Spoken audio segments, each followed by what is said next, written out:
He grew up in rural western Pennsylvania, attending to livestock as a member of the Barnyard Stompers 4-H Club. He attended Cornell University, where he earned his bachelor's degree in animal science and his doctorate in veterinary medicine in 1997.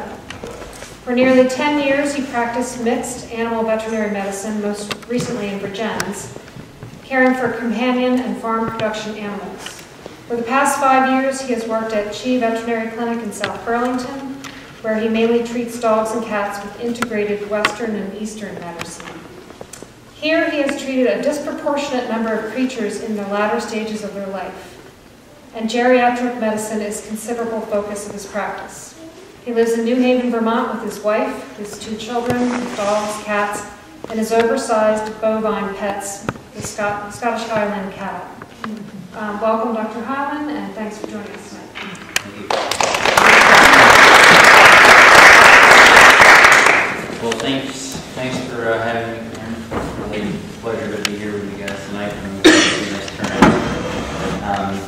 As my bio reads, I grew up in western Pennsylvania, 4th generation doctor, albeit a bit of a nuisance. My patients are 4-legged, not 2. But I really, I grew up with a good variety of animal care, and thought that working outside with farmers would be a great way to make a living, and pursued that, and glad that I did. When I came to Vermont, I was very excited about working both in companion animal, dog, cat, horse, and livestock medicine, and wanted to make a real big contribution to the agricultural community up here. But I was a little bit dismayed by the role that I fell into, in that I felt like I was party to more animal suffering than I was comfortable with. And I say that in all fairness to mainly my dairy clients who were working very hard, very long hours. Some of them doing an excellent job, probably had a little bit more advantage than some others. But what I came to realize is that the abnormal became normal for a lot of these doctors, and there was a fair amount of suffering that was going on, that difficult for me to kind of be a part of that, and the economics of the dairy increasingly heartbreaking. So I decided to go into, I've been working with small animals, and I decided to focus on Chinese medicine, some acupuncture. I was always interested in that, and that led to some herbal medicine, and really focused on small animal. But what I came to find with that in a conventional practice setting was that there was an inordinate amount of time and energy devoted to the very late stages of an animal's life. And I think that that's something that we struggle with in general in our medical systems in this country, is about a lack of preparation for death, and then a little bit of a panic, and then this ardent clinging to life, without asking some of the more theoretical questions that I think we should have been asking ourselves earlier on. And I do think I saw this a lot in small animal practice. And I was studying a system of medicine that was very proactive in maintaining health. Looking at how you could take care of the animal to maximize its quality of life, and prevent suffering later on, or delay it anyway. So I peeled off from that style of practice and started my own practice, where we do treat a lot of geriatric animals, and that's sort of the nature of things.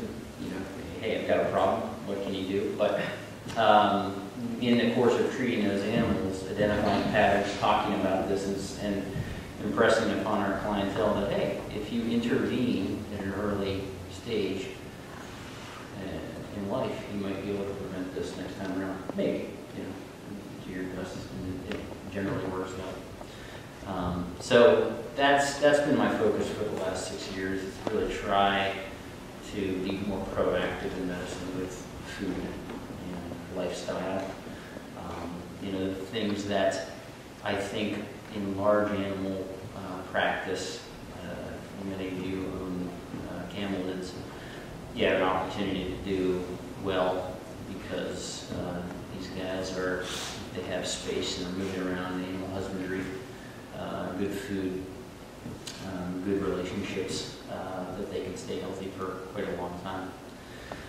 So I would say that I very much appreciate my time as a large animal veterinarian in my small animal practice now, because those lessons were imparted in a very profound way. I saw animals do extremely well in certain facilities where they had it right. They had nutrition right, they had stress minimized, and they had those relationships with the animals and with the people at a low level of stress. Just to go back to what I said, I think there are certain cultures in the world that are looking at this question of dying in a much more constructive way than our culture is, and it's much more part of life. And they needn't be. We're not talking about Asian cultures even. I mean, I think some of the Northern European cultures, there's a proverb or a philosophy in Scandinavia that you should think about death for a couple minutes every day, just so that when it comes, you don't get surprised by that notion. You know, just contemplate it a little bit. In Holland, their medical system is not geared towards keeping someone alive at all costs. They really they'll do what they can within reason, but I think that they have a much more realistic expectation about the amount of medicine that they're going to put into those services. Can I ask you to speak up just a little bit? Certainly. I'm sorry. Thank you. I can be a mumbler, so. Yes, stop mumbling. So anyway, I was just saying that in Holland, they're looking at this equation as far as how much effort they spend in keeping people alive in the very late stages of life. And I think that I'm faced with this question a lot, and I get asked a lot, if this were your animal, what would you do? And that's a really tough one to answer for me, but I would say that we have a contract with our animals to take very good care of them, and then at the point at which they are eating well, or are no longer moving well, or are no longer interacting with the others very well, that those are some signs that they're preparing to go. And it can be challenging to know if some of those things are reversible, that's just an effect of an illness, or if that is part of the end. And that's obviously challenging, but I think if you are watching an animal intently for the last several months, that you get more and more intuitive at figuring that stuff out. So I guess that's really all I had prepared for this evening. So I can remit my time next. Thank you. There will be lots of questions. Liz Lackey in the red vest. She grew up on a one-cow family farm in Stowe. And in addition to raising bees, harvesting maple sap, and tending her garden, her family raised and butchered geese, chickens, and beef animals for her family's sustenance. 50 years later, she still maintains this lifestyle and on the same farm. Liz received a BS in agriculture and natural resources from Cornell. She worked 20 years as a veterinarian's assistant and participated in many end-of-life experiences with their clients' pets. Liz is an avid bird watcher and a student of animal behavior. And now, welcome Liz, and thank you share your thoughts.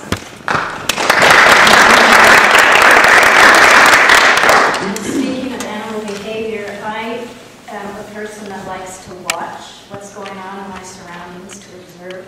So I'm now being the observer.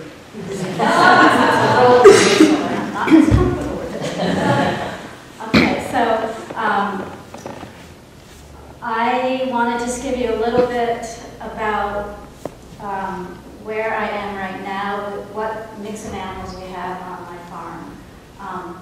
We have a milk cow. She's 8 years old. We have her daughter from last year, so we have 11-month-old beef animal that will be butchered this coming November. And we have our goose pair that is currently laying, the female's laying eggs, so we will be butchering the goslings, or whatever happens. If there's goslings and they survive, we'll be butchering those this fall too. And then we have 2 laying flocks, and we raise meat birds in the summer. And I just want to add that with the vet I worked for, Steve Woodard in Waterbury Center, we did a lot of, used a lot of holistic medicine, mainly homeopathy. And I still use that with my animals. And there are some remedies in homeopathy that can help ease the passage from life to death. So I want to go back to when I was a kid.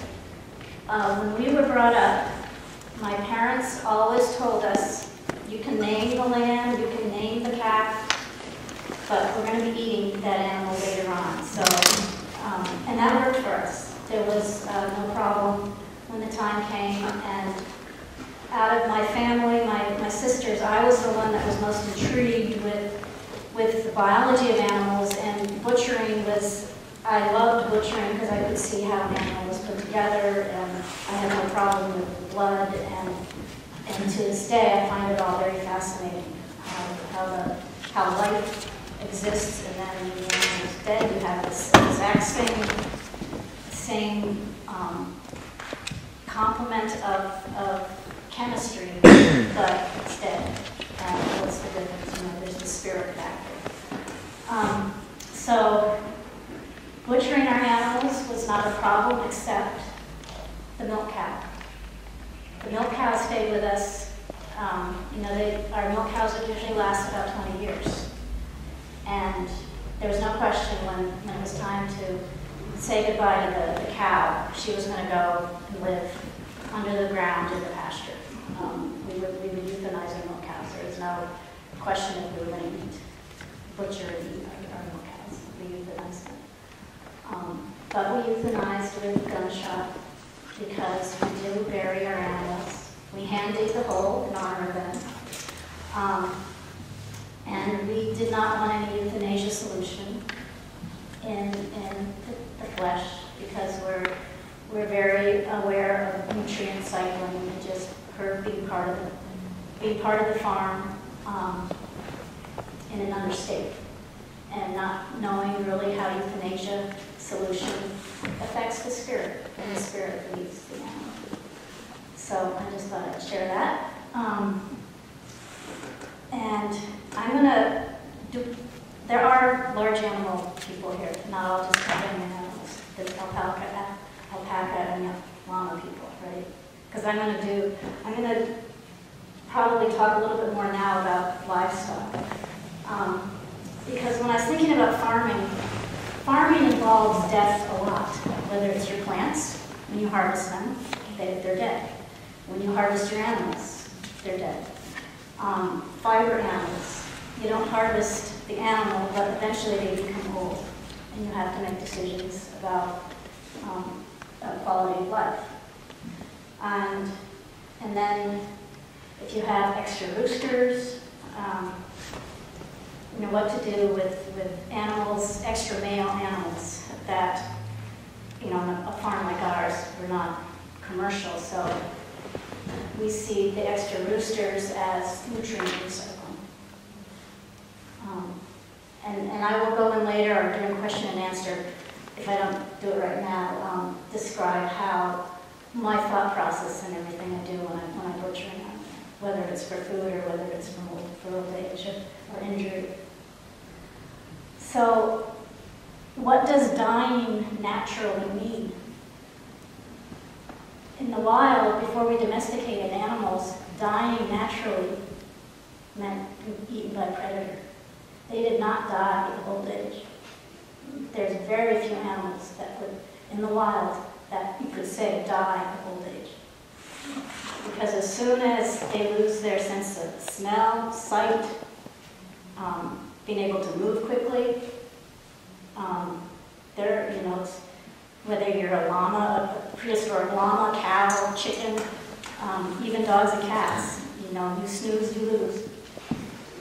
So natural death, or dying naturally, if you think about it, it's like, what do you really mean here?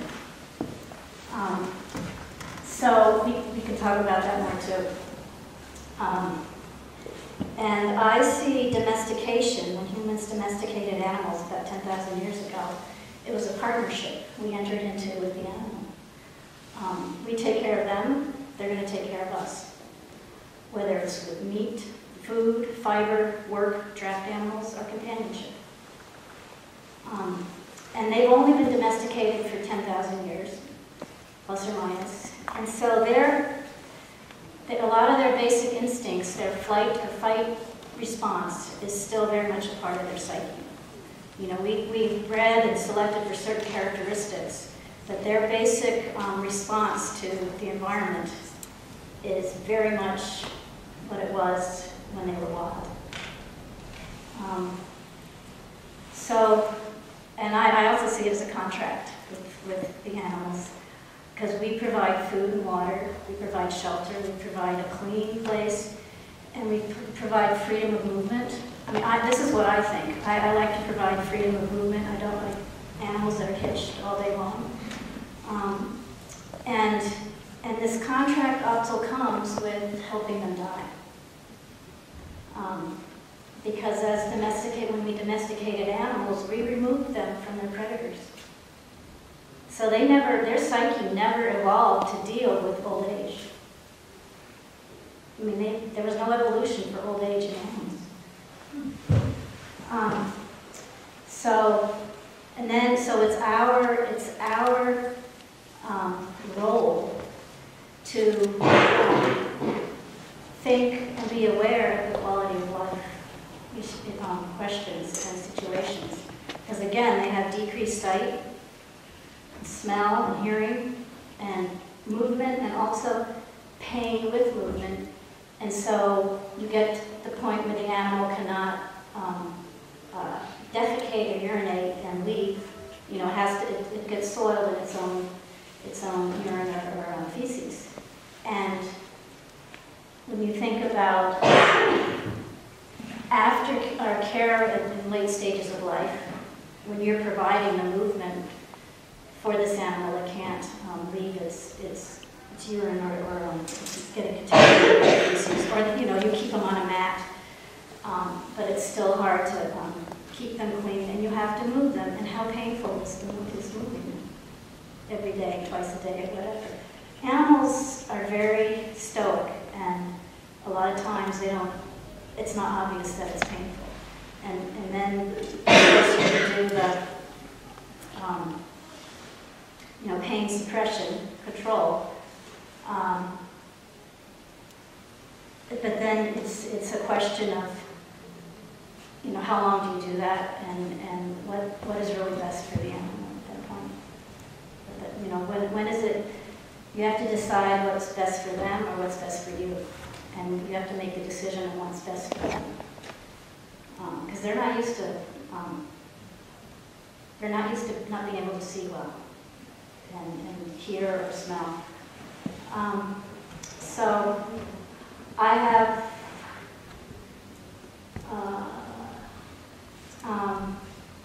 I'll go into this a story about what happened to me this summer. I raise meat birds every year, and I don't normally get attached to my meat birds. This year, a weasel for the first time ever, got injured a lot of my meat birds. So I had an ICU set up for my meat birds. And I amputated the wing of one, and so he got a name, he was stuck. And then the others, you know, just amazing gashes, and I treated them all and took care of them, and I was really thinking, I'm naming these things, and I'm getting attached because they all have personalities now. You know, they're not just a flock of grossly deformed meat birds growing. and so I thought, so I said, okay, Liz, you know, keep imagining and letting them know that you're taking care of them. But I would say to them, I'm wanting you to live so I can then eat you. That's the role I was doing. I was taking care of these birds so that I could eat them later. But I just kept telling them that, and I mean that's their role as a meat producing animal. And should I keep going? Because I have some more examples of another end of life process that I do. It's what I learned it from a study group, a biodynamic study group I was in, and somebody, I can't remember where they were from, but they described how in France years ago the shepherds, when they needed to move their sheep to a whole new location with their dogs, when they went to sleep, when the shepherds went to sleep that night, as they fell asleep, they would imagine the sheep moving and imagine the new pasture for the sheep. And there was some, you know, the level of spirit or consciousness, that message would get translated to the sheep, so it would be a much easier and less stressful day, the following day. So I thought, I listened to that and I thought, I'm going to try that with my animals when the day before I butcher them, to just let them know what's happening and what to expect. And I train all my animals to be very calm, and so they're very used to being handled, because I don't want them to be in a fear state when their day of reckoning comes. So they're used to being held on a halter. They know how to lead. You lead the calf to slaughter. Where did that expression come from? So I've had some very interesting experiences with my animals with this technique. I have gone to bed the night before and thanked them and said that they've done really well by and hoping that I had done well by them. But I would just explain what was going to be happening, especially for our beef cows, because they get on a truck and go off the farm, which I can't stand doing.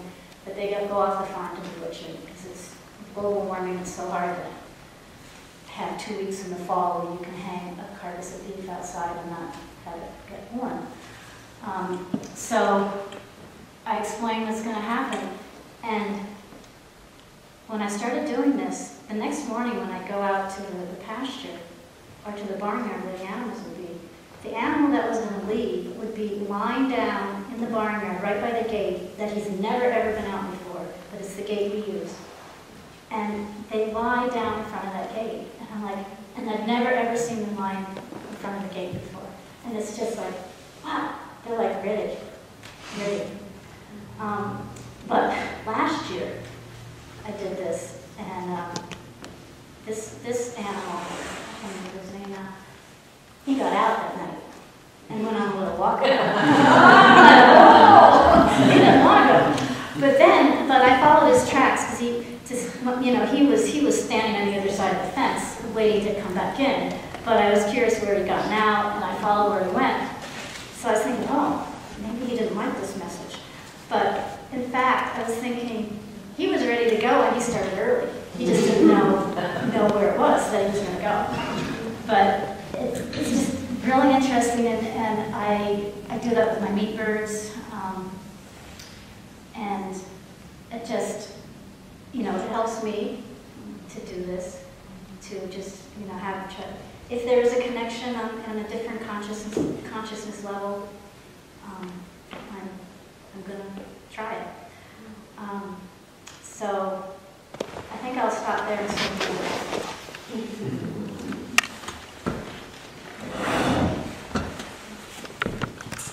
Thank you, Liz.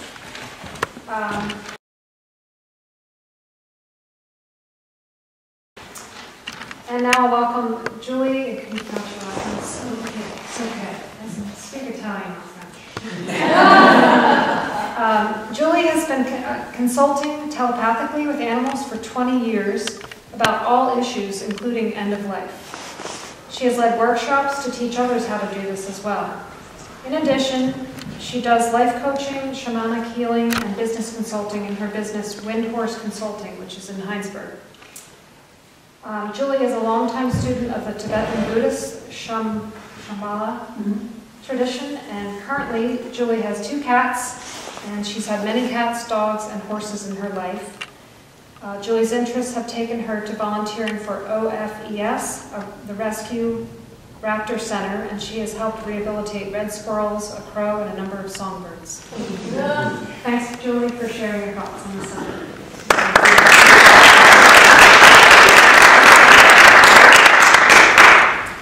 Well, hello everyone. It's great to be here and see some familiar faces and meet some others, and some people I've only spoken with by phone. It's great to actually see in person. So I thought I would, well, I hadn't planned on doing this, but maybe I will, since the other, since there's been a little background description by others. Maybe I will say a little bit about how I got into this telepathic animal communication work, because people often are curious about that. It was not a planned event. I've always been very interested in animals and always had animals in my life. And I found myself at a workshop in California. It was a shamanic healing workshop, and just before going out there, I had read a book by a woman named Penelope Smith, who's quite a famous animal communicator. And it was, I'd just gotten a new cat, and I was trying out these techniques and thinking, I don't know, this is really going nowhere. Anyway, it turned out I got to this workshop, and my roommate walked in and she said, "Hi, Penelope." It took me until the evening when we went around the circle and everyone introduced themselves that I realized that she was the author of this book. And she decided that I was a good candidate to learn how to do animal communication. So we'd go for walks in the morning, and she'd say, "All right, Julie, see those chickens over there? I want you to tell me what they're up to. What are they thinking?" I said, "No, I don't know how to do this. This is your thing." She said, "Julie, you know how to do this? I want you to tell me." She was like really a taskmaster. So I say, "Well, whatever, blah, blah, blah." And she'd say, "Well, not too bad." And anyway, over time, she had 27 animals, and she actually, as I'll allude to in a minute here too, sometimes it's really hard to communicate with your own animals because of the emotional component, and we get really worked up and upset and concerned when our animals are sick or heading toward end of life, and so sometimes we actually need someone else to confirm what we probably already know.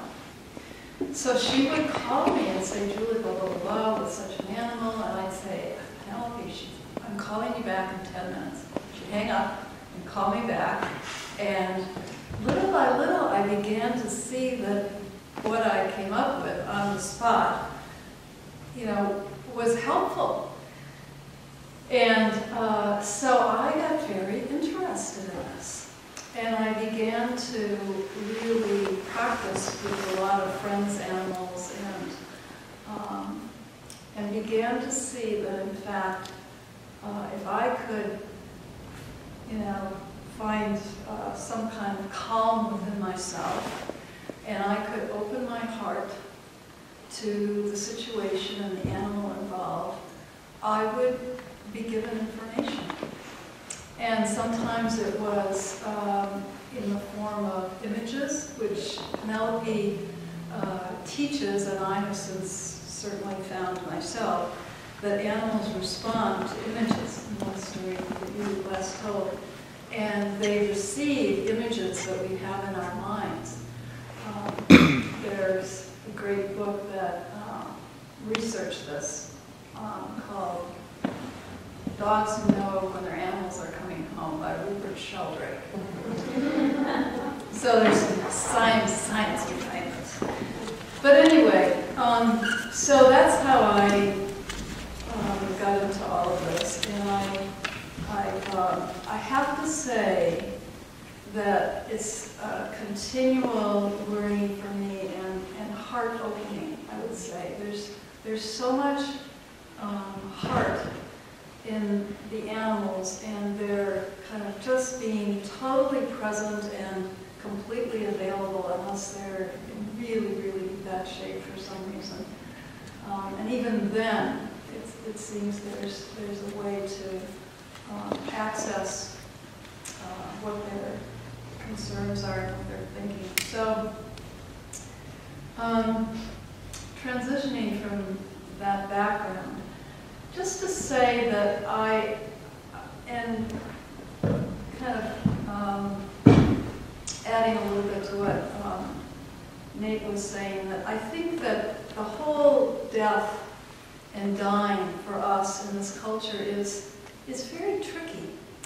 And most of us feel pretty helpless when suddenly we're faced with a situation, whether it's a human being or an animal, who we realize is in really bad shape and maybe headed,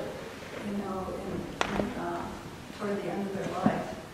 If we're even able to allow ourselves that thought. Denial is huge, and I certainly have had my experience with that. So that it's a tricky topic, I think. It brings up all kinds of emotions, and sometimes it's hard to sort out, what's real. And yet the animals are not all, my experience with them is that they're not having so much trouble with the idea of moving on. That this is, it is a part of the cycle of life, and they just kind of take it as it comes, so to speak. And they are very influenced by us and our emotions. And most of my work, I would say 99% of the work that I do, is with domesticated animals who are, with whom there are strong bonds that happen between their people and them. So that the animal's emotional sensitivity is very heightened and very responsive to ours. And I'm sure everyone's had the experience of when you're, really worked up or a little bit off or whatever, the animal around you feels that, and they become a little off as well. So they're great barometers to tell us how we're feeling in case we haven't figured it out. But in terms of death, what's tricky is that if they feel that concern and they feel that interest, as you were talking about, in terms of our attachment to their hanging in there, because that has been the system that we've been a part of, then they get very confused about whether or not they can actually let go. So it's here we are, really bonded with a particular animal who is moving in that direction, and we feel our concern and our emotions, and what do we do with that? And I think just recognizing that that is going on within us and being able to say to your animal, this is hard for me, and I know that your time is moving on, or I have concerns about whether that's what's happening. And where someone like an animal communicator may be helpful is to help clarify how the animal is feeling about what's going on, which may include whether or not they are interested in having some kind of assistance when they die, whether they want more and more procedures to kind of help them hang in there. And it seems that as I've worked with animals and people who are negotiating this tricky terrain, that there's a point where everything is geared up toward going toward life, and then there's a point at which things shift and it becomes a preparation for death. And that shift may happen in the animal sooner than it does in us, just because we're not in that body, for one, and because of our predisposition to, wanting this little friend, big friend, to hang in there. So I really believe that all of us who are animal people can communicate telepathically with our animals, or with animals in general. I think this is something that we probably do all the time. And so you could consider sitting quietly and just maybe with the animal, or off, in another room or another part of your home, and just trying to connect with what the animal is really wanting and needing when you feel that this shift is starting to happen. And see what it is that you pick up. And if you can allow yourself that sense of openness, not to have a big agenda, which of course you do, but we all have our moments where we really know. We really know.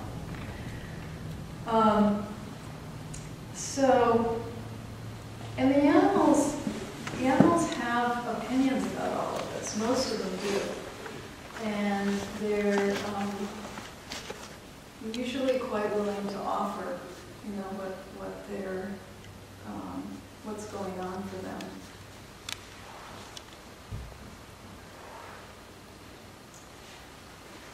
It seems as though we, as people in this situation, have access to this possibility of helping an animal's life to end is a huge responsibility, and really upsetting to many people. On one hand, it may be a real blessing. On the other hand, most people end up feeling, even if it's a clear-cut situation in your mind, and animals agreed, and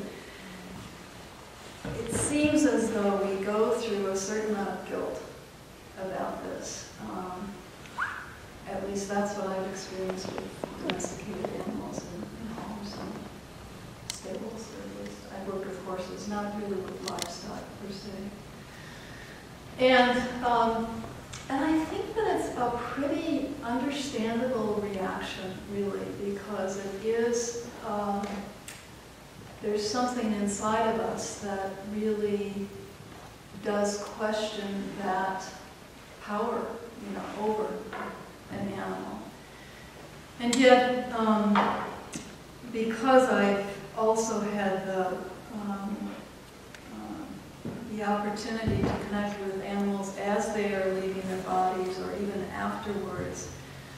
The tremendous sense of relief of getting out of a body that has been so difficult is just, is so apparent.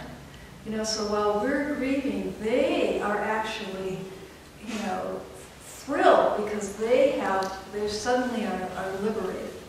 And that's my experience of animals who do leave their bodies after a long, protracted illness. And everyone's belief systems are different, but my experience is that we can continue connecting with an animal who has transitioned. That just because the body is, being butchered or is, being buried or whatever, the spirit of this animal is still very alive and well. And some people, and this may include some of you in this room, report really feeling the presence quite explicitly of an animal who has left its body, but their spirit is still very available. And there are lots of amazing stories of, one that's coming to mind to me is how a woman who would go to sleep at night and whose cat used to sleep on the pillow next to her, and she would feel, at night, the paw reach over and touch her head.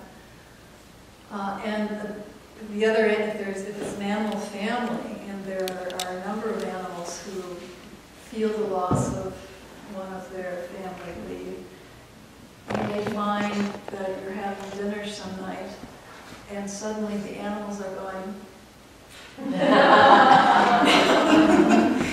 they're tracking this spirit who is still there, still very much there. So they can clue us in once again to something that we may have lost the ability to do as readily as maybe some of our ancestors were able. Am I out of time? You can look at a Couple minutes? Okay.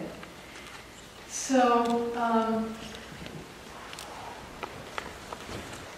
another thing I think is really helpful to everyone at this time of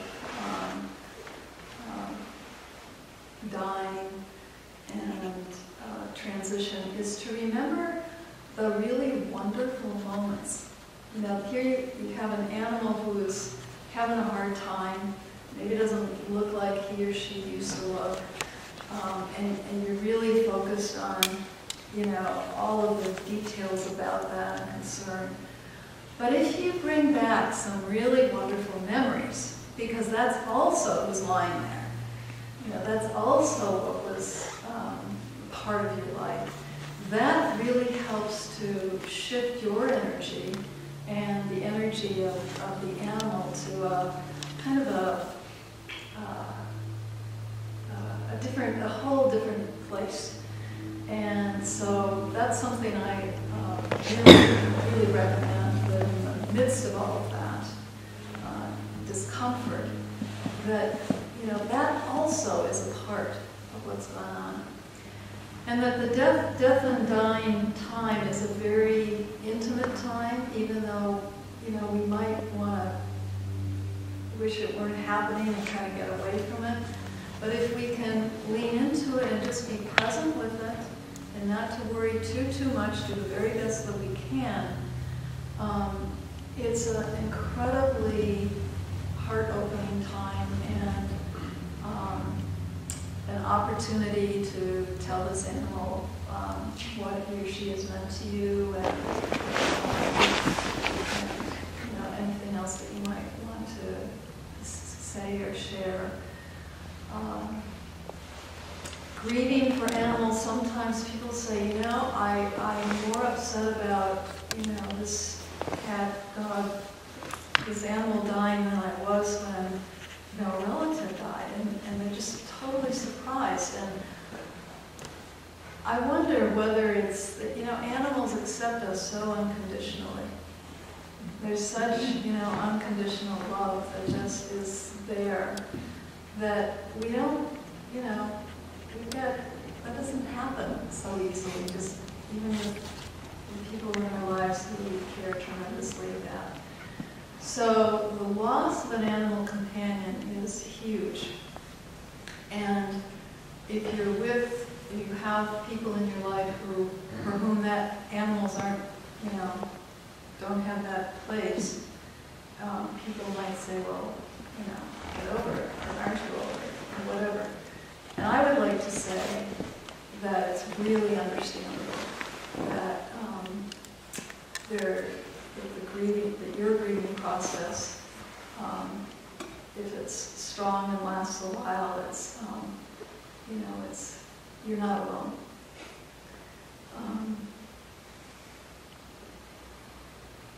And many people have a memorial service. I mean, there's a reason we do that for, you know, for people, and it's also a really wonderful thing to do. Sometimes for the animal family as well as for people who have been close to the animal. And I've really found that quite touching in many ways. So I think that animals' end of life is as torturous as it can be in many ways. It also has the possibility of being a real, I don't know, you know, what word you'd want to use, maybe spiritual or just expansive or tremendous heart-opening experience. And that if we slow down enough to allow that to happen, we may find that it isn't quite as devastating because we're just in it also.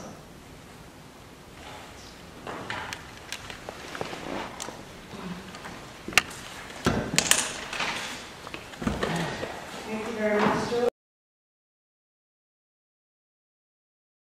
I believe you are Lars.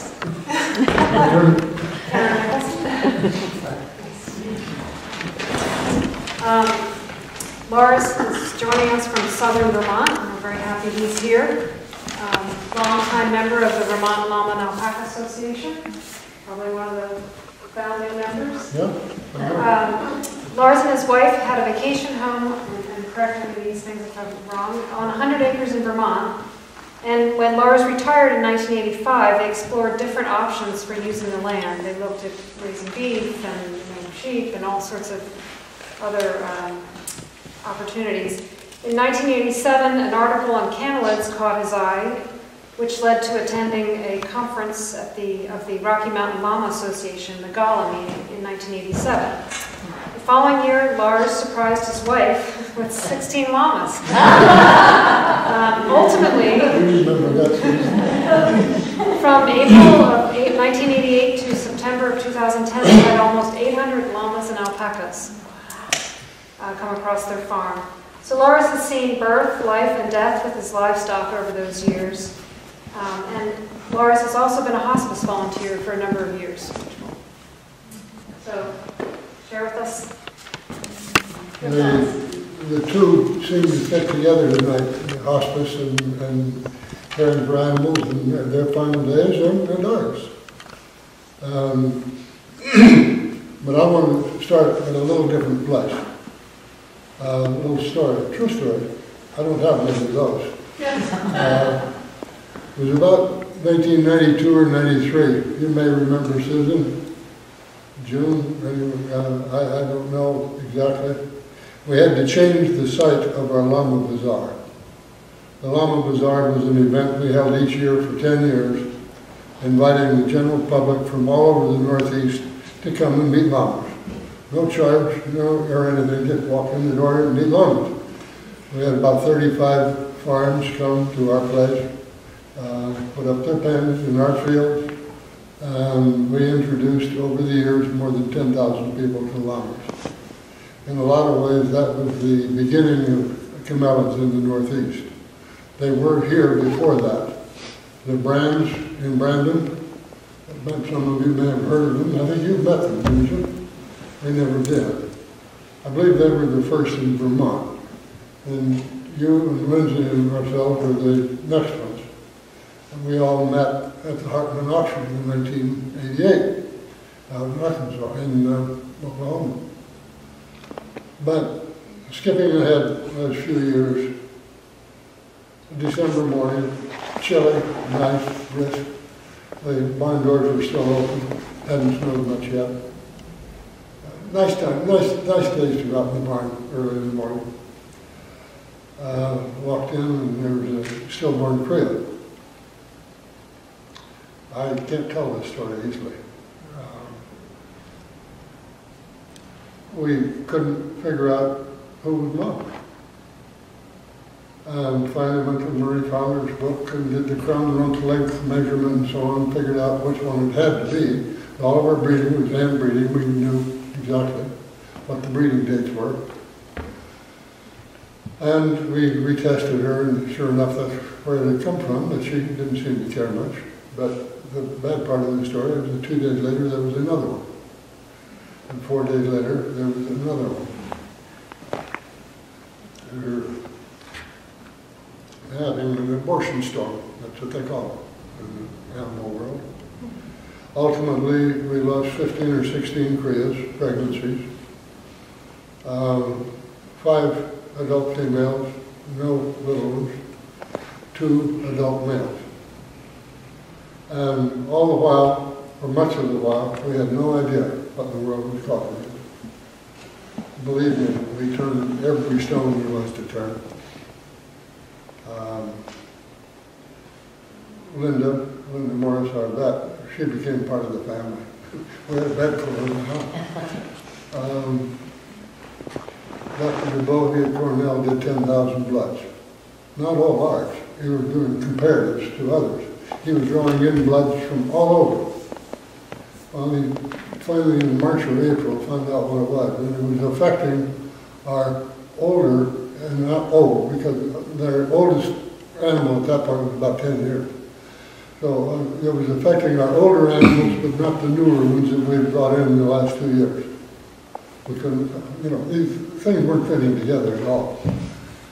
Turned out that it was a equine virus, a rhinovirus, picorna, type 1 as I recall, that somehow had jumped from one animal to another. This is what they worry about with swine flu. When swine flu jumps to people, jumps that barrier, we're in trouble. The avian flus, when it comes to people, we're in trouble. We can lose the whole population quick. So when there's something jumping species that's not supposed to, that's concerning. And Dr. DeBoe at Cornell, whom I later found out was a world famous virologist, he did a lot of bloods. He brought them in from Texas A&M, from UCal Davis, from Greeley, from Oregon and Washington vet hospitals, any place he could find old blood. And he was finally able to identify it. And what has this got to do with how we feel? Well, it shows to me the sensitivity, the tenuous situation that we have. And while we must care for our animals, and we do, and we very rarely see situations where people do not and don't care well, it's a really unusual circumstance when it goes wrong. But in caring for our animals, one of the things that we have to do more of, and I'm going to promote money now, for organizations, for research, as what happened with a equine virus got in the llama blood. Now, llamas live essentially the veterinarians don't like it when I say it this way, but they live on sugar. They take hay and turn it into sugar that they can absorb. Not normal table sugar, but sucrose. And here you've got an animal like that whose pancreas is being attacked and is not working. At one point, they put a human blood tester for diabetes on 2 of our llamas at Cornell, 2 females that had aborted. And they essentially had no pancreas. But with this little machine, they could live. And they did all the tests that they could with them in that circumstance. Then they asked us if we wanted them back. And our first answer was yes. But then you might want to rethink that. It costs $1,000 a week for each animal. Well, you can't do it. But they could do it. They could do it for a few weeks. And it was through that testing that they found what was going on. That this virus had jumped. It was one of the few times that it's happened. And a scary circumstance. That year, instead of having the bazaar up at the farm, we had it down at the school. Remember that one? Were you there, Jim?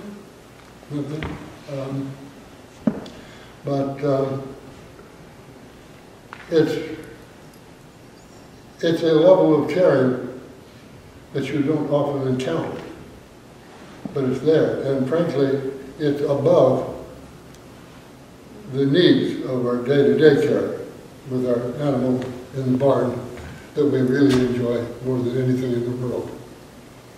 So think about it when the time comes for research money.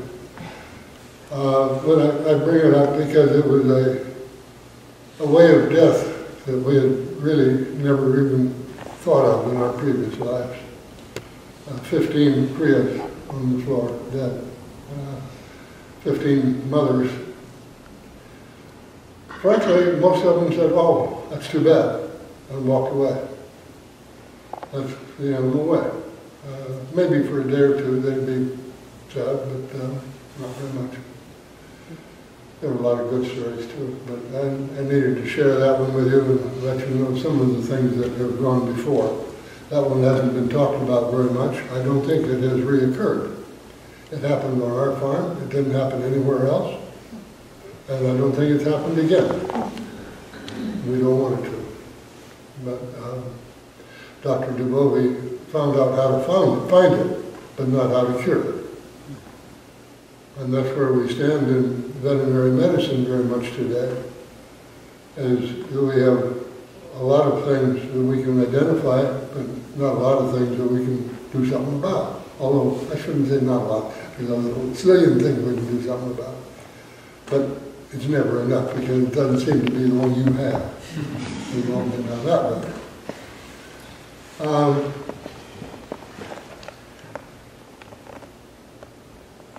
I thought a lot about what to say tonight, and the feeling between the human bond and the animal bond. As some of you know, I lost my wife about 3 years ago, and I've thought so often since then that how some of the feelings that she and I had about our animals and about each other. We were married 54 years. These feelings are given back to us by the animals, not in the depth, the profundity, and so on that we have in a human relationship. But talking to June as we left her house tonight about one of her new females that keeps escaping. But where does she go? She goes to stand right at the kitchen door to get let back in. There's a human bond working there. You can see that happening with June, of all people.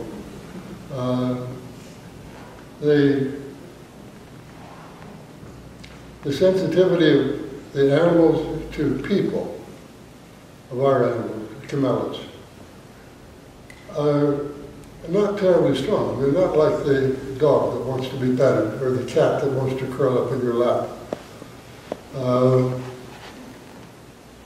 They're different than the horse.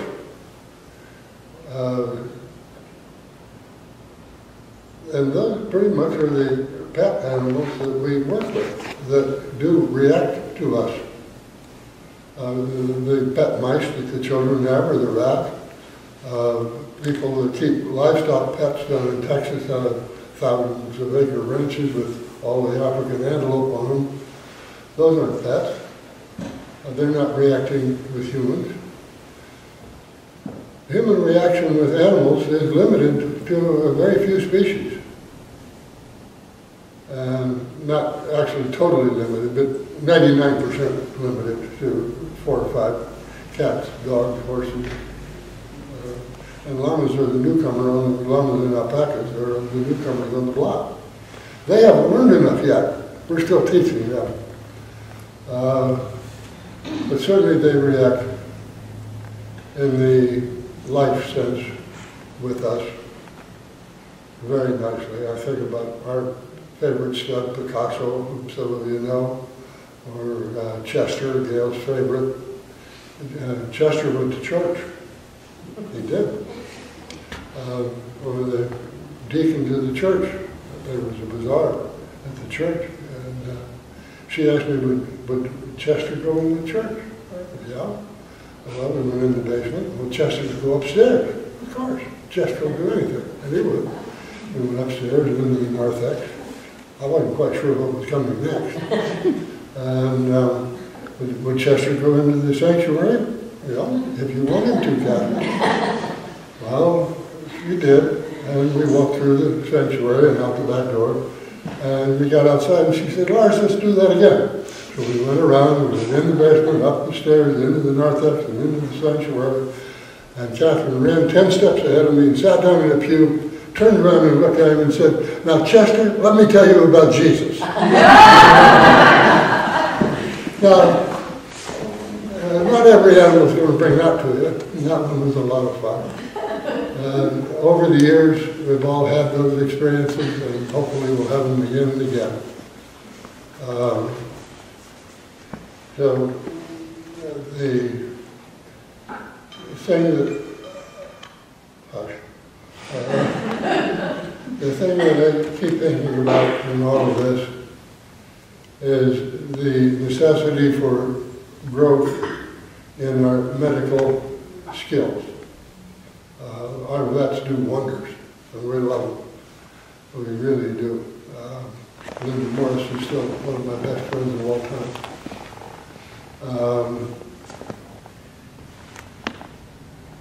But you don't have enough tools to work with yet. We need more tools.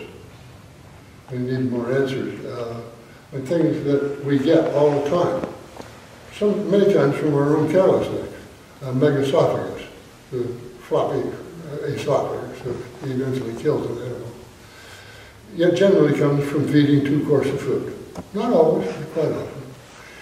Remember years and years ago, Agway put out a bunch of llama food. The prills, which were supposed to be 1 inch long, the kid that was running that part of it, went to sleep and he had turned it up to 2.5 inches, and all the bags came out with 2.5 inch prills. They were about this long and about as hard as a pencil. And it started scratching llama throats throughout the Northeast. And about 2 years later, we had megasophagus all over the place, strictly due to that. And that was, and so many things that happen through minor errors or big errors. Preventable, but things that would prevent a lot of illness and pain in our animals. So when I was on the board of Gallup about 10 years ago now, at that time, I was on for several years, I made a motion to start a fund. Some of you probably are purely alpaca, not part of Gallup. I urge you to join this both. Gallup is building a fund. It's got $60,000 in it now. Not much in terms of the $500,000 that it took to do the genome, but $60,000 is a lot of money. And it's sitting there, waiting for an emergency. The original motion, which I made, was to build a fund of $100,000 and stabilize at that level. So we're still 40,000 short.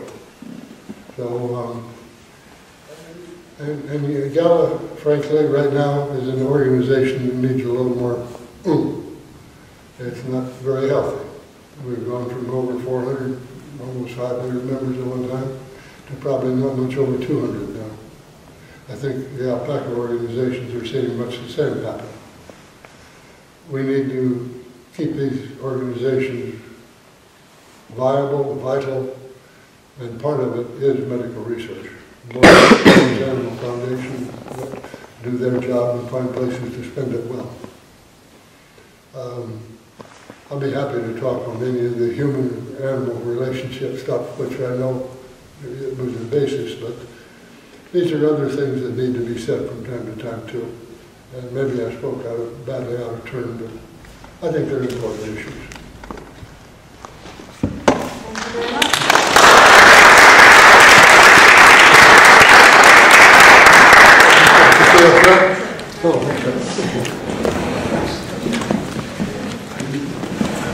So now we'll take questions, and you can either direct them to a specific person or just to the group, and you can keep your answers somewhat brief depending on how many questions you seem to get. That would be great. Emily, start. I'd actually like to start with a fairly technical question. Can you speak up? Can you stand up so you can? I'd like to start with a pretty technical question, and I think it's mostly going to be directed at Nate and Liz. One of the things I've seen, I've euthanized 2 of my llamas and had others just die naturally or through whatever reason. And the euthanasia process has not been very positive for me.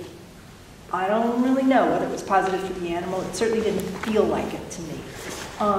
And I was very intrigued by what you talked about using a gun for euthanasia rather than euthanasia solution. I've heard other vets say that they went out and learned to shoot so that they could do that.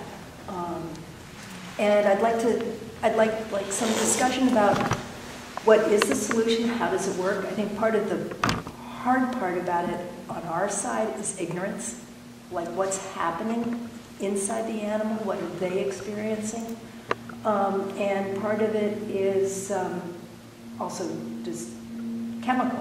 What do you think about burying an animal with all that stuff in them? What is it and what is it that we're putting into the ground? So how's that for? I'll let you guys take it from there. There was a lot of discussion about this in the veterinary world as to what is the most effective and humane way of euthanizing a large animal. And I'd have to say from experience that shooting an animal is probably the most humane way, although it's a very, very stark image and it's very hard to see. And obviously there are complications. If you do not get the bullet in the right spot, then bad things can happen. They may not die right away, but if you do it properly, who's ever seen that, it's lights out and it's very immediate. And I don't think that the animal feels much pain at all, from my experience doing it. The euthanasia solution is sodium pentobarbital, and that's something that was used historically for anesthesia. And basically what that does, if it's administered quickly, is that it stops consciousness and then stops the respiratory center, and then lastly the heart stops. So that is also a pretty humane way of putting the animals. Like there are other agents that have been used, potassium salts, not very good, I would add. There's also the possibility of using a sedative prior to using the final sodium pentobarbital injection, and that can be a nicer way to do things because the animal can calm down slowly There are complications with any group. If you give the sodium pentobarbital and it doesn't go in the vein, sometimes the animal will fall over in an awkward way. And, it can be, especially with large animals, it can be kind of dangerous if you don't get that right. Alpacas and llamas a little less so, but still can be. It is a toxin to animals. I euthanized one llama that was not buried effectively, and the owner's dog came in 3 times with sodium pentobarbital toxicity. He slept 1 day every time, survived it, but we treated him with fluids, and that 3rd time, I think we need to bury this llama a little bit better. So it was a big, it can be a big deal, and I certainly respect you wanting to be organic and not have that in the soil, and it is a risk to wild animals too. If you're putting an animal to sleep at a time, it's not an option to bury them. You're obligated to shoot that animal as opposed to using a chemical agent. In my book, because a chemical agent that's safe to do the job is going to be toxic to wildlife out there, and it's not fair to have them eat a toxic compound. Yeah, very much on the same page. And when I was working with the vet, I did not witness a lot of large animal euthanasias. I was on the office side and the small animal side. But I do know there were times with horses and cows that, some just take an inordinate amount of solution to get the response you need, and you don't know if you've got the right response. And then there's all those animals that react differently. So, but that's why, for me, as with my own animals, I would prefer to be the one, euthanizing them instead of relying on somebody outside the farm. And so you can, I don't do it. My husband is the marksman in our family, and it's just amazing when you get the right spot. The animal, we have them eating grain, and they don't know, they're just out. But I don't know how easy it is for vets to go around using a gun to euthanize a large animal too. I don't know whether that's possible. Obviously, with a gun, there's a lot of vets do use guns, but I would recommend a captive bolt system for anyone who wanted to do it much more safely. Captive bolts use compressed gas, and they have a steel cylinder that penetrates into the skull a set distance, probably about that far, and they're very reliable.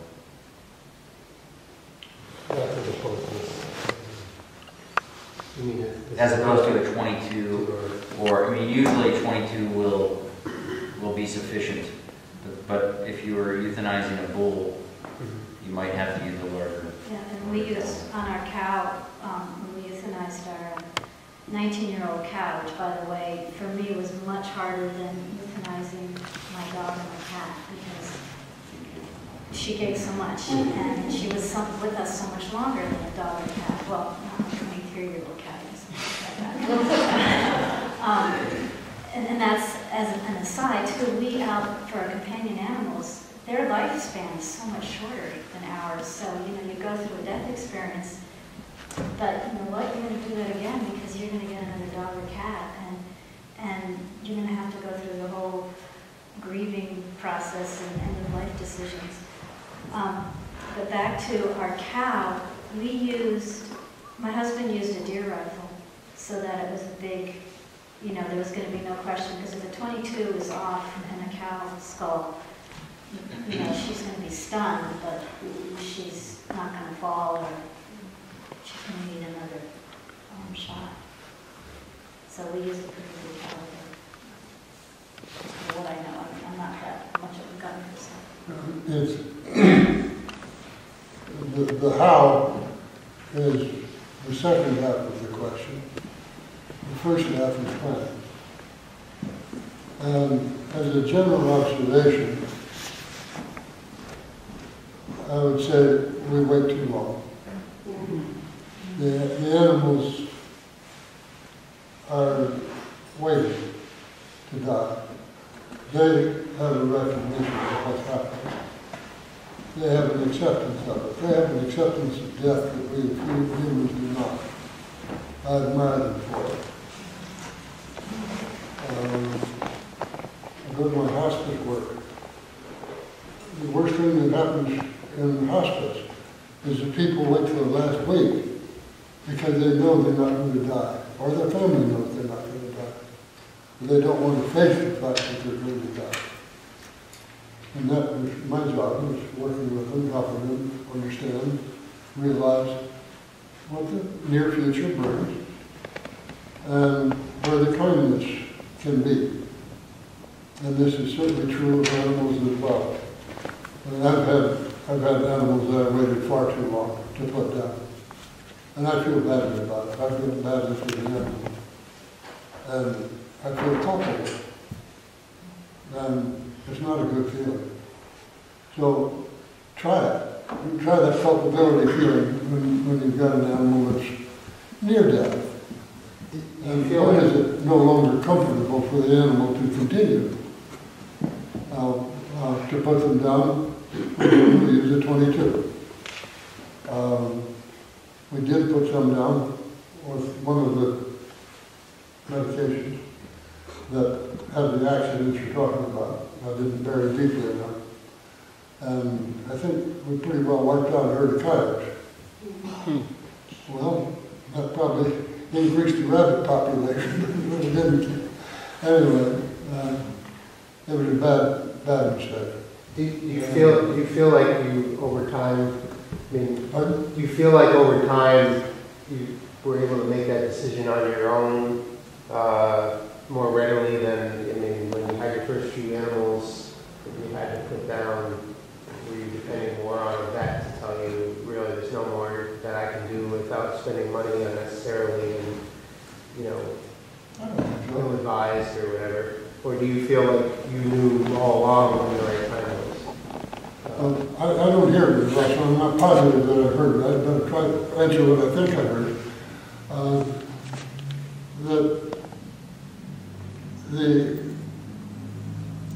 I don't think every animal is going to die. I think when we look at sick animals, and we know our animals well enough to know when they're pretty damn sick. But the one thing we haven't done yet, maybe, is call the vet, is there anything here that's curable? Mm-hmm. And if the answer is no, be pretty quick about the decision. And there's no guilt goes with that. There's a lot of thanks goes with that. And I went up to the barn one day, and Picasso was there dead. And he had a blocked urethra. And he died of it in 2 hours. I was there at noon, and I was there at 2 o'clock. At noon he was fine, and at 2 he was dead. I didn't have the chance. So most of the time you don't, really. I mean, some of the things, there's no question, a broken leg or something like that, you're not going to cure it. 15 or 17-year-old animal, no matter what it is.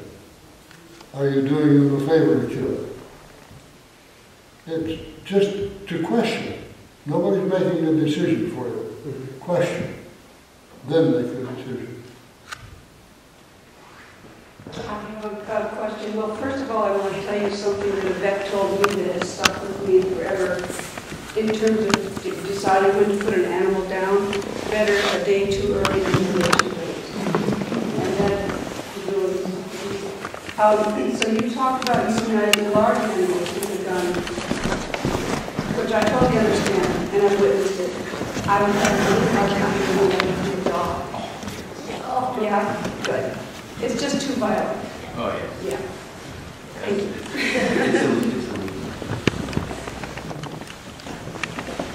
I just wanted to juxtapose. I know Deb said she had a couple of bad experiences with euthanizing her llamas, but my goat, Wally, who was actually the inspiration for tonight, he's what spurred Karen when I had to put Wally down. It's what spurred Karen to get this panel together. So thank you, Wally, wherever you are. But anyway, when Wally was very old, but I did feel like I was kind of constantly internally monitoring his quality of life. And for a very long time, he did fine. He lived with my llamas and horses, and he was doing great. The last couple of weeks of his life were starting to get tough. So the day came, and my vet came out, and I said, look, I just want to know, is this something simple? Does he have a problem with his hoof? Or am I right? Is this more than that, and it's really time? And so between the two of us, he's like, I think you're right. I think it's more than that. It's time. But I had a very positive experience when he put Wally to sleep. I sat on the floor of the barn with Wally. He gave Wally a sedative. Wally walked around for a few seconds, came over, put his head in my lap, and then he just went to sleep. Steve gave him the whatever he gave him, and that was it. But it was incredibly peaceful. And it's still hard for me to talk about it without crying, but I just wanted you to know that, sometimes it does work well that way.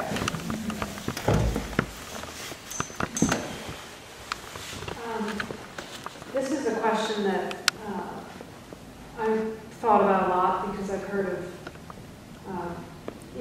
it's something that farmers struggle with. It's something that people who have limited income but also enjoy companion animals struggle with.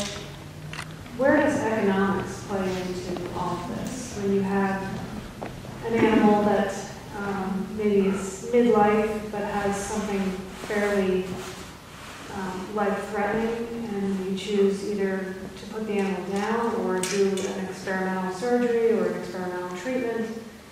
I guess, how do you grapple with economics with this issue of death and dying? And I guess anyone can answer that. Well, the old-time farmer was really easy. If you can't afford a vet call, bury it. That's why sheep don't get a vet. They're worth $50. The vet call is $100. So it's pretty obvious. You got a lumber and alpaca that's worth multiplication of that. Do the same economic. But bear with me, I think too many times when we get to that point, you're putting bandages on your own wounds. You know the answer. And if you were as we were, we put our own animals down. We didn't have the vet do it.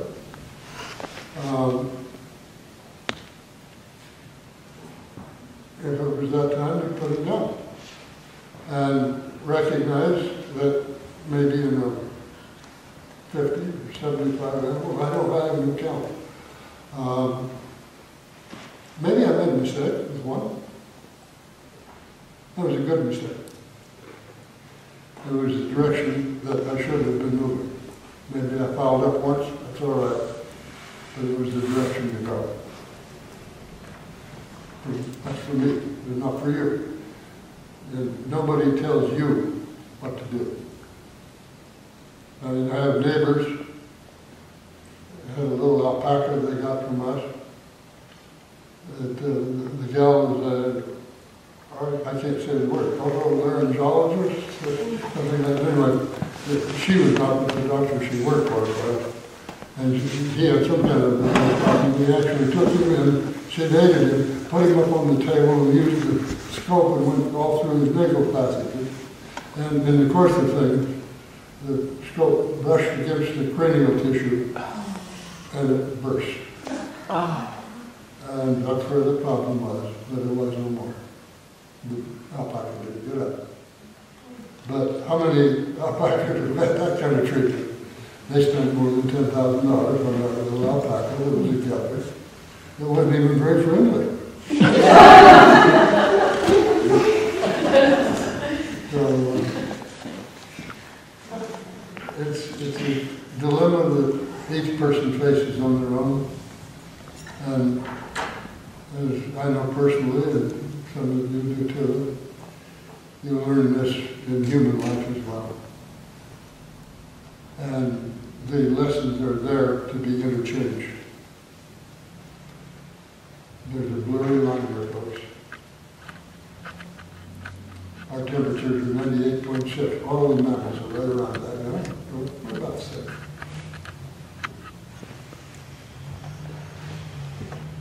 I would just respond that, being part of that interaction quite a bit. In the livestock world, it's much more of a pragmatic decision process. For one thing, they have to tolerate much more extreme conditions. So you have to get a llama or an alpaca or a cow or a horse, in certain situations to be healthy enough to withstand really, really harsh conditions in Vermont. There's a certain pragmatism that takes over after a couple of tried and failed treatments. Hey, this isn't working. Economics takes over in some cases, or economic limitations take over in others. In the dog and cat world, a lot of people are getting priced out of veterinary care because veterinary care is trying to parallel human care, and that more and more advancements are being made, and it's lagging behind by some years, but there's a lot of advanced treatments that are possible. Sometimes a lot of the expense is in diagnostics, and so a vet might say there's options A, B, and C, with C being the Rolls Royce, and we might do the Chevelle. We might do something that is based on intuition, and let's see if there's a response, and sometimes that's effective. And there are some veterinarians that are, to their credit, I think, that are addressing this problem in their practices, that they are geared towards people that are getting priced out of other practices, other sort of conventional care. And it's going to continue to be a problem if we follow, some of the trends of human medicine, in my estimation, veterinary pet insurance, etc. It's a big problem. So I think the best that we can do is, in some ways, to offer more pragmatic treatments and do the best we can in this situation. I have a question. I grew up on a farm, and when our farm dog got ready to die, it just sort of withdrew and became growling, and then it just died. And I just wonder if, for dogs and cats at least, are all natural deaths painful to animals? Because I'm clueless about that. Well, I guess again, it's what our definition of natural is. Is falling off a cliff for an animal, or getting stuck in the mud and done or quicksand. I'm thinking of the wild animals, pre-domestication. But then, so to me, yes, accidental death would be painful. But a dog, an older dog, getting growly, or to me says that he was in pain and didn't want to be around or in touch. And then if he died soon, that's like a gift that he didn't suffer a lot. But it's very rare, if you agree with this, that when an animal gets old and is going to just go off into a corner, curl up, and go to sleep and never wake up. that would be ideal. But it's just, it doesn't seem to really ever happen. So that's why we have to, intervene and become the nice predator and help them die in a non-painful way. So what you described does not happen very often. That's true. Some cases of organ failure, for example, kidneys failing, a lot of people ask, is my animal in pain? And it's very helpful sometimes to have people step in at that moment. But I would say that, kidney failure is not very fun. A lot of toxins building up in the system. There's definitely malaise, there's definitely a yucky feeling, but not exactly a lot of pain, I would say. Suffering, there's some suffering. Sometimes animals will have a vascular accident, but it's not nearly the frequency with which it happens in people. So, that could be pretty sudden, and there are rare instances where animals drop over dead. They're happy 1 second and on the next, and that's a real blessing. But a lot of people wait too long waiting for something like that to happen. They keep saying, "I wish it would just happen on its own. I prayed so hard for this." But then there's kind of a catharsis and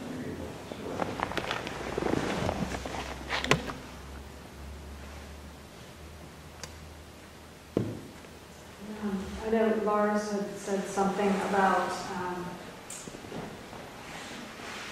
one of you about maybe sometimes people get better at it after the first.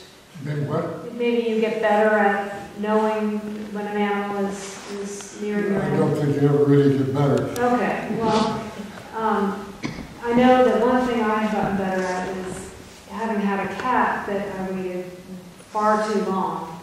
And that experience was so traumatic that I said, I am never going to let that happen again to one of my animals. And at that given moment, I actually wrote down what my plan was for my dog, who was 13. And it helped immensely when the moment was there, and I just knew, and I just said right to the vet. And I actually had told him before, if I ever come in here with him and he's not going to walk out, I'm putting him down. I want you to know that. And so when that moment came, we didn't even have to have a conversation. So, The Vermont Department of Health has recently put out a form for us all to use as we wish, called an advance directive. So some of you seen it? Good, me too. I filled mine out, I signed it. I've made my own advance directive. How many of us have made the advance directive for their animals? It's exactly the same process. This form doesn't say, you should do this or you should do that. It makes available by questioning whether you want to do this way or not. And you write your decision, and it goes to your future caregiver. And when you're ill in some way, maybe it's not used. And maybe you say goodbye today instead of tomorrow. But under those conditions, for me, I'd rather. But these advance directives it's a great form. But look at it with the question in mind, how would I apply this to my animals? I filled it out after I didn't have any left.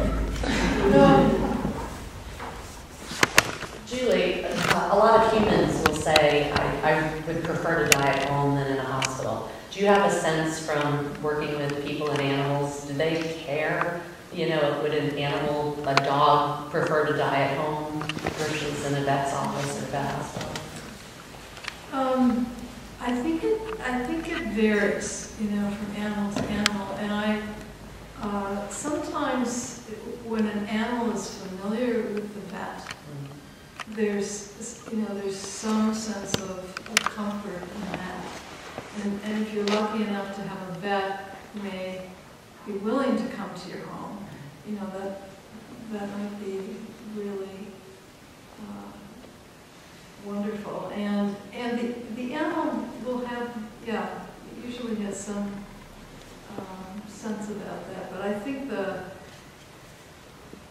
I'm remembering most is overall level of comfort and ease.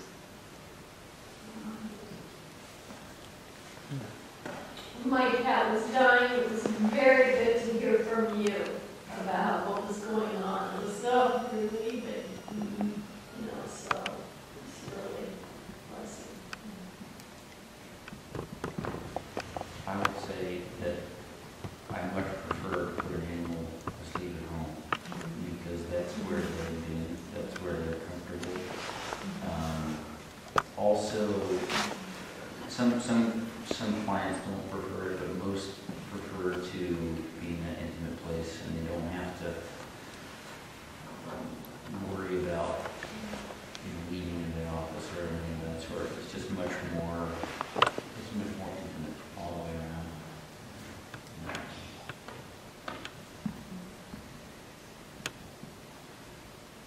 We did a lot of euthanasias in dogs in a car. Because the clients didn't, we offered home euthanasias. The dogs love being in the car. And that was their last place.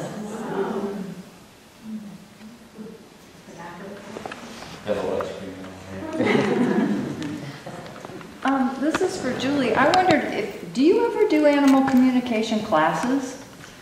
I do, yes. You do? Yes.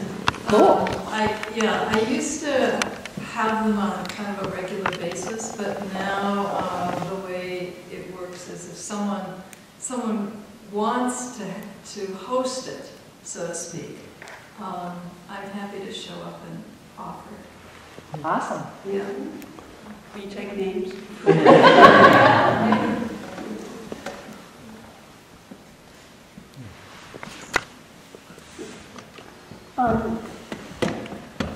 How about the balance between pain control and the decision to euthanize? I'm thinking of, I think we probably all have animals that have medical issues. Like with the camelids, I think there's very few people who haven't had a camelid with meningeal worm and what that leaves behind. And a lot of them are surviving now. They're surviving with probably arthritis, reduced mobility, issues like that. With the older animals, they start to lose their teeth, their condition drops. But I think we all use sort of depression as a guide to, when is the time right? And depression may be actually our interpretation. And I'd love to hear, Julie, what you think is going on when we describe an older animal that's on that decline. We say, oh, I think they're depressed. And maybe that's really not what's going on. But so it's sort of a continuum. Where do you use pain control and where do you say, this is not the right thing to be doing?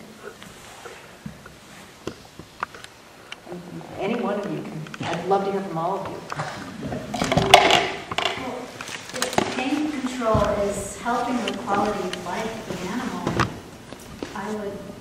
I would say fine. But if you're using pain control and you're watching how the animal is, is in its environment, if it's not able to function, or the other animals are knocking it over, or then you might want to reevaluate why you're using pain control versus, euthanasia. There are certain medical conditions that are extremely painful for animals that may be chronic and may be undetectable to the naked eye. That's something strange. But an example of that is glaucoma. There are animals, mainly dogs, sometimes cats, but mainly dogs that develop glaucoma. And when you detect it, oftentimes they're non-visual in that affected eye. You remove that eye, and they're a different dog. And basically, the disease progression is so insidious that people didn't really notice that their dog wasn't quite right. And you take that really sore eye out of there, and they're just jumping all around, and they're just like, oh, I hadn't seen this dog in a couple of years, or maybe a couple months. And the abscess tooth is another example of that, and that's much more common. Sometimes you'll introduce a medicine like a non-steroidal anti-inflammatory drug. In the old days, Jute was used more like Rimadyl or Rimadox, and that alleviates some arthritic pain to such a pronounced degree that the animal is zipping around and feeling very good. It's a lot of to your question, and it gets back to your statement, better a day too early than a day too late. There is a slow decline, and it's very difficult to see it day by day, sometimes when you're too close to the animal.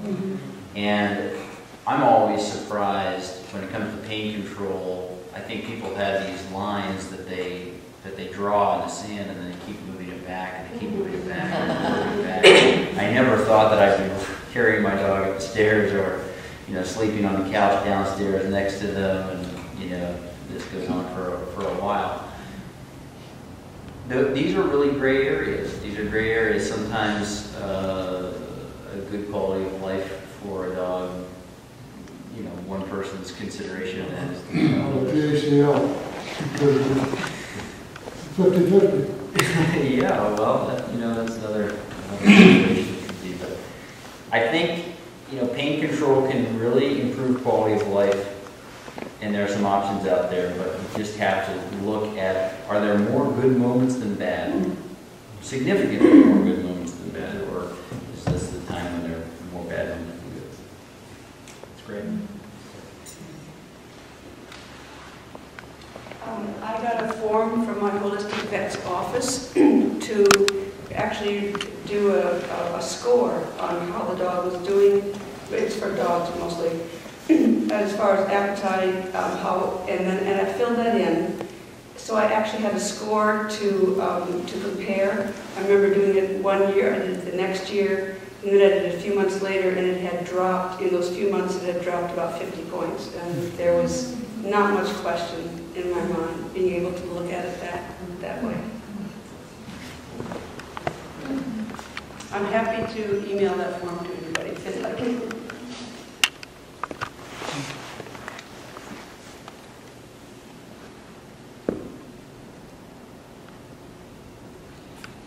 Well, it looks like we don't have any more questions. Any other closing thoughts that you want to share?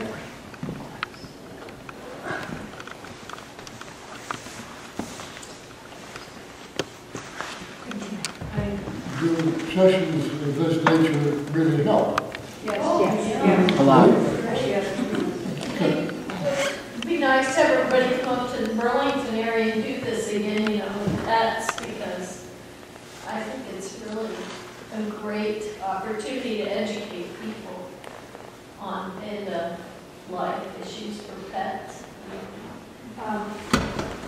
My son is videotaping, and if I can borrow Liz's pad of paper, if anyone wants me to send you the YouTube link, that you can send to your friends or whomever, it will be a video up on YouTube that anyone can look at. Thank you. So if you want to put your email there, I can make sure you get the link. Did you send everybody I did. Should we put it in the budget? Yeah, and if you would like to make a $5 donation, if you're a non-member of the Vermont Llama and Alpaca Association, we have a couple over there. And if you would like to sign in or leave your email to receive this, do that there. And there's refreshments, and thank you all for coming. Thank you for having us.